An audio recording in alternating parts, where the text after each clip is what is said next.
शंकर जी पार्वती जी से कहते हैं कि हे सयानी सुनो, हमारा मत तो यह है कि बुद्धि, मन और वाणी से श्री रामचंद्र जी की तर्कना नहीं की जा सकती।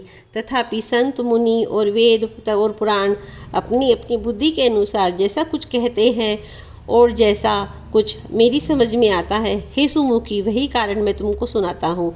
जब जब धर्म का ह्रास होता है, नीच अभिमानी राक्षस बढ़ जाते हैं और वे ऐसा अन्याय करते हैं कि जिसका वर्णन नहीं हो सकता, तथा ब्राह्मण, गो, देवता और पृथ्वी कष्ट पाते हैं, तब तब वे कृपा निधान प्रभु भांति भांति के दिव्य शरीर धारण कर सज्जनों की पीड़ा हरते हैं।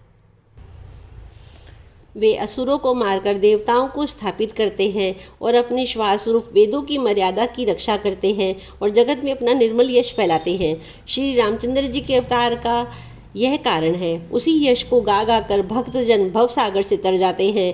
कृपा सागर भगवान भक्तों के हित के लिए शरीर धारण करते हैं। श्री रामचंद्र जी के जन्म लेने के अनेक कारण हैं जो एक से बढ़कर एक है।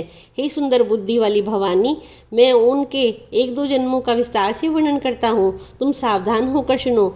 श्री हरि के जय और विजय दो प्यारे द्वारपाल हैं जिनको सब कोई जानते हैं। उन दोनों भाइयों ने ब्राह्मण सनकादि के शाप से असुरों का तामसी शरीर पाया। एक का नाम था हिरण्यकश्यप, दूसरे का था हिरण्याक्ष। ये देवता इंद्र के गर्व को छुड़ाने वाले सारे जगत में प्रसिद्ध हुए। वे युद्ध में विजय पाने वाले विख्यात वीर हैं। इनमें से एक हिरण्याक्ष को भगवान ने वाराह का शरीर धारण करके मारा, फिर दूसरे का नरसिंह रूप धारण करके वध किया और अपने भक्त प्रहलाद का सुंदर यश फैलाया। वे ही दोनों जाकर देवताओं को जीतने वाले तथा बड़े योद्धा रावण और कुंभकर्ण नामक बड़े बलवान और महावीर राक्षस हुए, जिन्हें सारा जगत जानता है।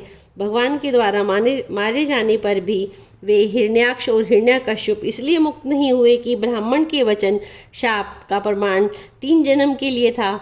अतः एक बार फिर उनके कल्याण के लिए भक्त प्रेमी भगवान ने फिर अवतार लिया।